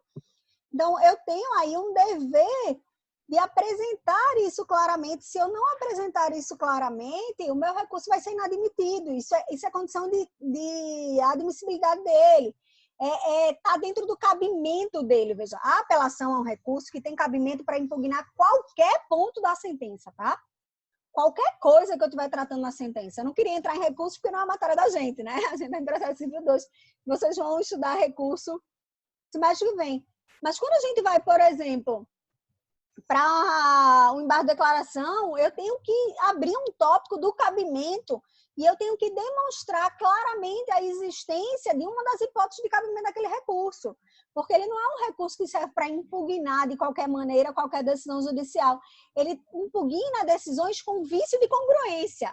Ou vício de congruência externo, ou seja, aquela decisão que foi omissa, aquela decisão citra ou infrapetita que deixou de examinar um dos pedidos, ou ela sana vícios de congruência interno da decisão, quando a decisão não é clara, quando a decisão não é coerente. Então, eu tenho que demonstrar e abrir necessariamente no meu embargo de declaração um tópico do cabimento e demonstrar com clareza a obscuridade, a contradição, no caso de congruência interna, tá?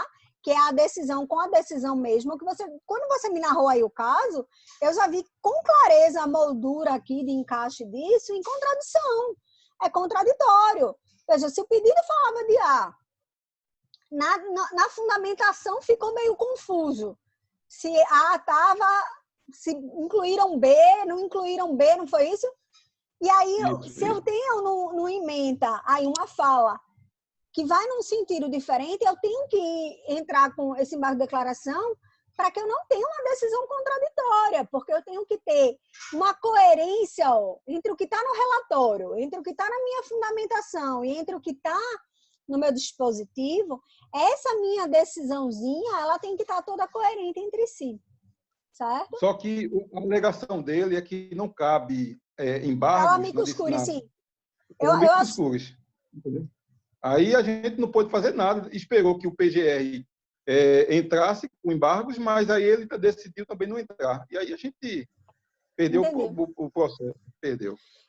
Essa questão da admissibilidade, quem tem legitimidade para entrar aí com os embargos e porque o amicus curiae não pode, a gente vai deixar para ser resolvido mais para frente, porque não é matéria da gente, tá? Uhum. Mas é isso. Na verdade, aí ele entrou, veja, numa outra questão, é a questão da legitimidade para recorrer.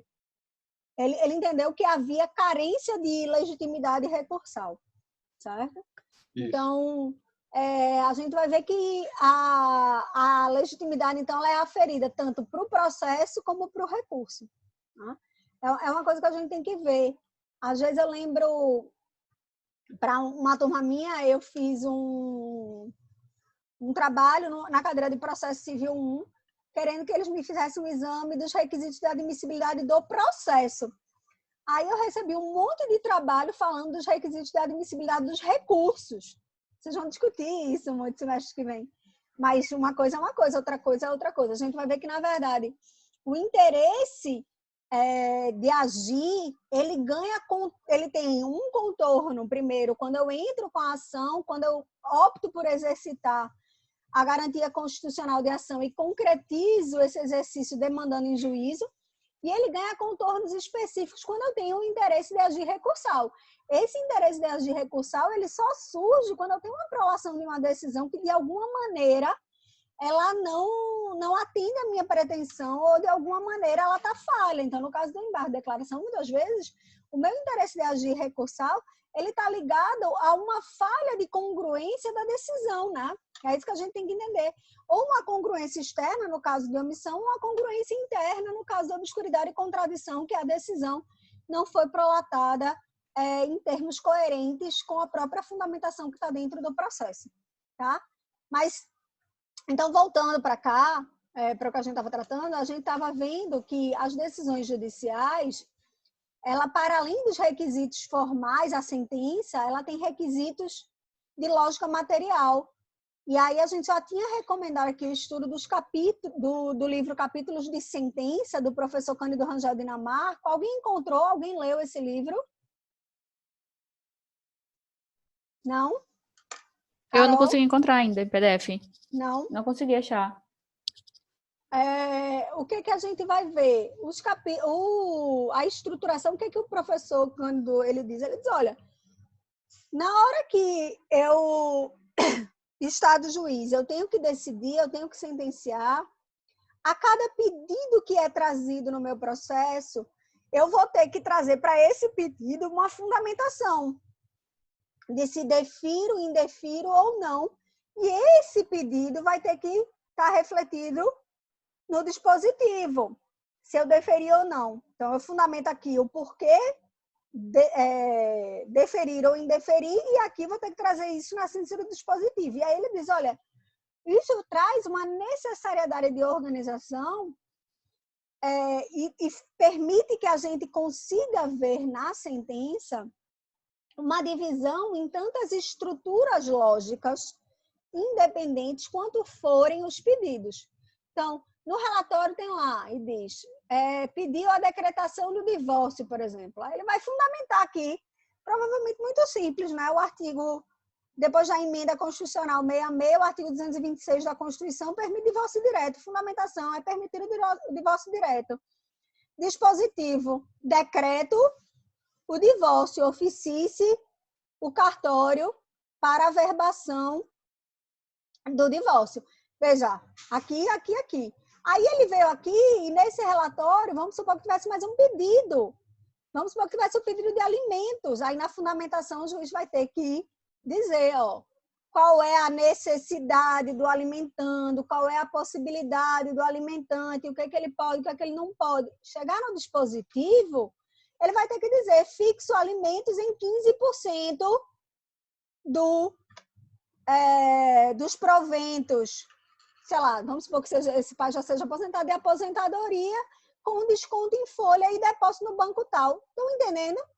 Então, para cada ponto que eu tenho, para cada pretensão, para cada demanda que é narrada no meu processo, eu vou ter, logicamente, um destrinchamento disso está apresentado no relatório, a fundamentação que o juiz fez e o interlógico que ele percorreu para dar ou negar esse pedido, e isso vai refletir num itemzinho no meu dispositivo.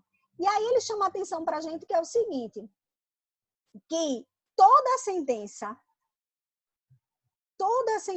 seja ela de que tipo for, ela terá, pelo menos, não interessa se essa sentença terminativa ou não, ela terá pelo menos 2 capítulos. Ela terá um capítulo tratando do mérito ou do cerne da questão, pode ser inclusive terminativa, viu? De dizer o porquê não julgou, porque houve desistência. E ela terá um capítulo tratando dos ônus da sucumbência. Preste atenção aqui, que a gente entra num ponto muito importante da nossa discussão e do nosso estudo de sentença, e de algo muito importante para vocês discutirem depois lá na frente. É que é o seguinte, se toda sentença tem pelo menos 2 capítulos, certo? E se um capítulo, ele remete aqui à decisão, o próprio cerne, o próprio pedido, e o outro, ele remete aqui aos ônus da sucumbência, eu preciso entender um pouquinho melhor que ônus da sucumbência é esse.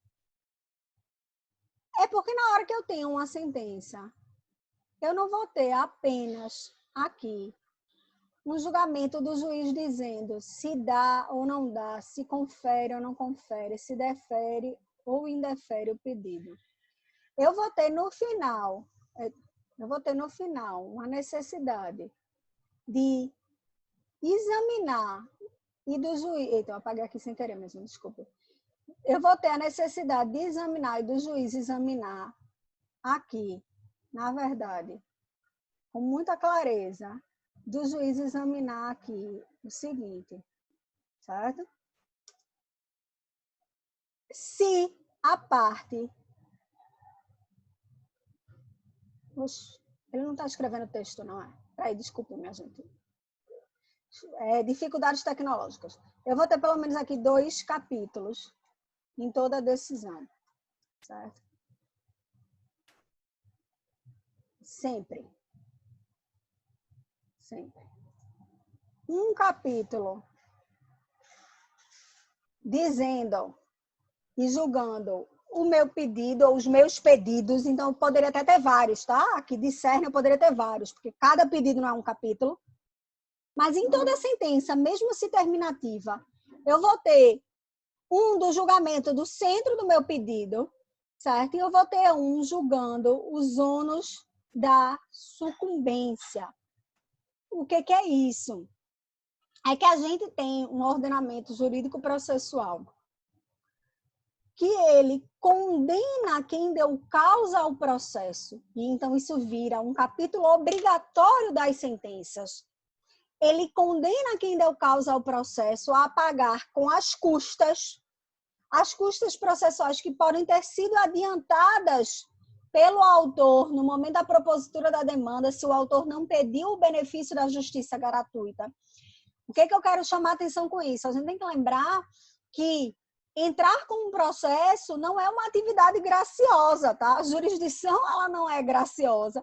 A jurisdição, ela tem um custo, ela é paga. Se eu não puder pagar por este custo, se eu não puder pagar as custas processuais, eu normalmente vou ter que pedir o quê? Que o juiz me conceda o benefício da justiça gratuita. Lembrando que o pedido de benefício da justiça gratuita, ela não é um pedido, na verdade, a ser deferido apenas para quem é miserável, até o termo, a gente mudou no Código de 2015, a questão da concessão da gratuidade da justiça, ela era tratada na legislação à parte antes, mas ela foi trazida para dentro do Código de Processo Civil, no artigo 98 e seguintes, que recomenda-se a leitura, e ela passou a ser... ela deu uma reorganizada na matéria e ela trocou até o termo, né? A gente antes anexava no processo um termo de pobreza, uma declaração de pobreza. E a jurisprudência ela já era toda no sentido de que eu não tenho que ser pobre, pobre, pobre, de maré descer, que nem diz a música.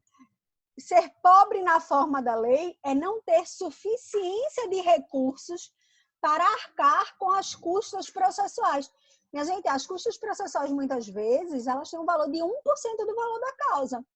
Se eu tiver numa ação de direitos reais, por exemplo, eu estiver discutindo aqui uma questão petitória, uma ação reivindicatória aqui, de um relativo imóvel, às vezes de um contrato, é o valor do contrato. Eu tenho contratos que o valor é 2 milhões, 3 milhões, 4 milhões. Recolher 1% disso é muito dinheiro. Então, eu não tenho, às vezes, como pagar aquilo. E aí, o código, então, ele traz aqui, ele incrementou isso e ele traz a possibilidade de pagamento parcelado, ele traz a possibilidade de pagamento diferido, ou seja, de eu pedir para pagar só no final, ou ele traz a possibilidade de concessão da gratuidade em si, que aí eu não vou ter que pagar nada. Certo? Então, o primeiro item que entra dentro dos ônus da sucumbência é a questão das custas processuais, né? Houve gratuidade da justiça, então a gente vai ter que dizer, não há condenação em custos porque foi deferido o benefício da justiça gratuita. E além disso, além das custas que aí podem estar protegidas ou dispensadas, na verdade, ou reorganizadas na forma de pagamento por essas questões de gratuidade da justiça, então pode ter sido dispensada no caso de concessão do benefício da justiça gratuita, pode ter sido reorganizada a forma de pagamento através do parcelamento ou através do pagamento diferido. Mas além das custas, quando eu falo em ônus da sucumbência, eu falo também em honorários advocatícios sucumbenciais. A gente tem que entender o seguinte, e aí é um ponto já para a gente entender, Os honorários advocatícios, eles não são apenas os honorários contratuais, tá? Eu tenho os honorários contratuais, que são aqueles honorários que eu fixo quando o cliente vai lá no meu escritório, que ele pode ser um tipo de contrato de honorário que eu receba imediatamente, ele pode ser um tipo de contrato de honorário por timesheet, ou seja, que eu cobre por hora trabalhada, ele pode ser um contrato de honorário que determine e configure X para atuação em primeira instância e Y em segunda instância. Vocês, quando começarem a disciplina de prática jurídica, um dos momentos que a gente começa discutindo é exatamente contrato de honorários, como fazer um contrato de honorários, quais são os tipos de contrato de honorários. Eu posso fazer um contrato 100% de risco. Em algumas áreas do direito é muito comum eu ter um contrato 100% de risco, né? Por exemplo, direito previdenciário, direito do trabalho, ou seja, eu não recebo nada para entrar com a ação, mas eu vou receber um percentual do que o cliente levar. Mas esse honorário que eu estou chamando aqui, que estão dentro dos ônus da sucumbência, não são esses honorários contratuais, tá? Esses honorários aqui, eles são os honorários ligados ao princípio da causalidade.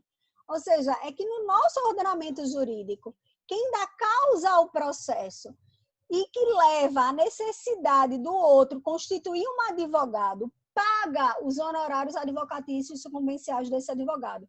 Então, numa sentença, mesmo numa sentença terminativa, necessariamente, o juiz vai ter que ter um capítulo pondo fim a esse processo, dando ali qual é a hipótese do artigo 485 que ele está encaixando, qual é a questão de natureza processual que está levando ele a extinguir o processo, sei lá, por exemplo, falta de interesse de agir, enfim.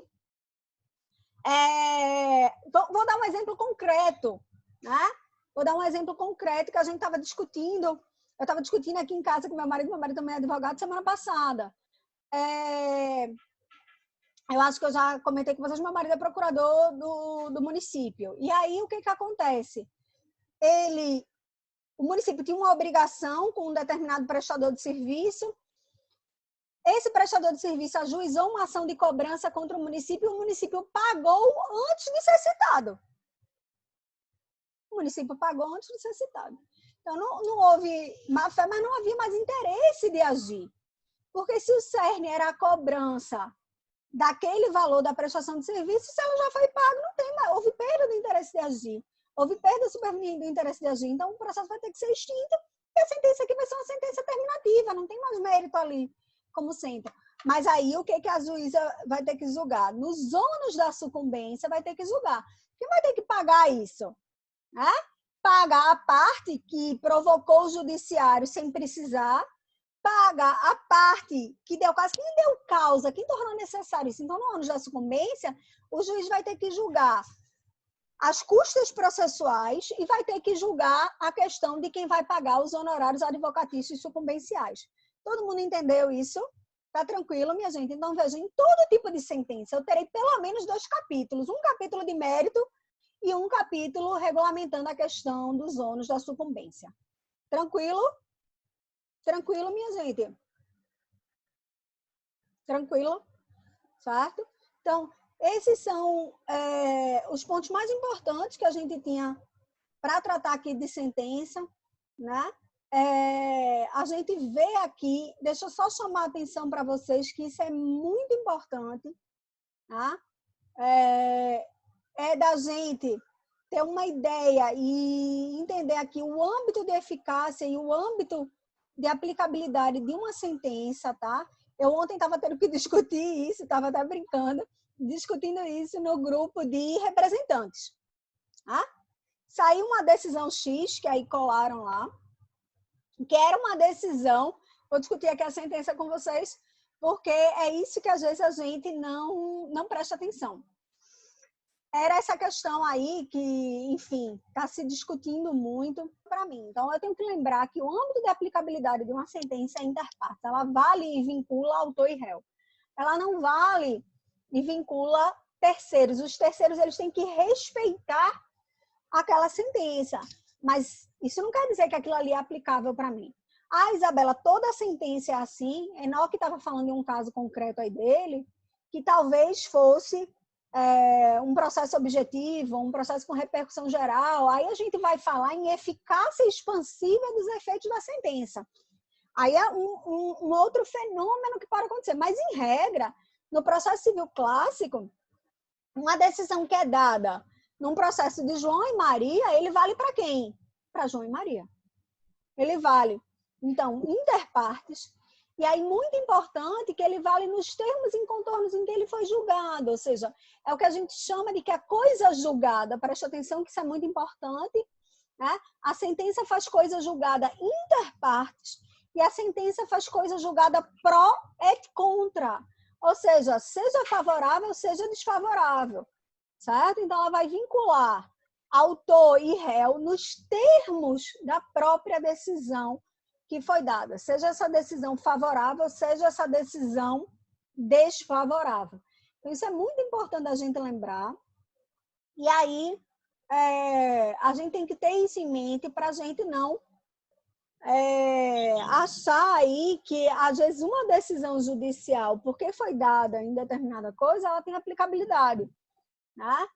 Imediata para mim, ela não tem. Isabela, tem alguns outros processos que existam outras formas de âmbito de eficácia da sentença, ou seja, que a sentença não tem eficácia em interpartes? Tem.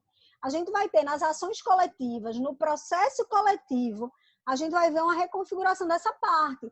A gente vai ter algumas ações, por exemplo, o mandado de segurança coletivo, ela tem uma eficácia ultra partes, ou seja, ela tem uma eficácia que atinge para além das partes que efetivamente estão naquele processo. A gente vai ver também que, por exemplo, nas ações civil públicas que estão discutindo direito ambiental, por exemplo, que é um típico direito difuso, a gente vai ter muitas vezes uma ação ali erga omnes, ou no processo de constitucionalidade, né? No controle de constitucionalidade objetivo, quando a gente tem uma ADIM, quando a gente tem uma ADC, a gente não está falando do processo civil clássico, a gente vai ter ali um âmbito de eficácia daquela sentença que é diferente, certo? Que não vai valer só para autor e réu, não vai ser só interpartes, ela pode ser ultrapartes ou ela pode ser erga omnes.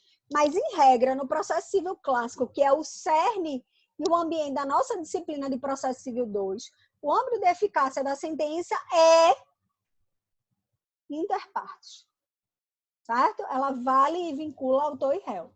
Coisa 1. Coisa 2, que a gente tem que lembrar, é que o modo de produção dessa coisa julgada, ela é pró et contra, ou seja, ela vai vincular nos mesmos termos em que essa decisão ela foi proferida, certo? Então, sendo favorável ou sendo desfavorável, autor e réu vão estar vinculados àquele processo e àquele conteúdo decisório, tá certo? Todo mundo entendeu, minha gente? Tá tranquilo?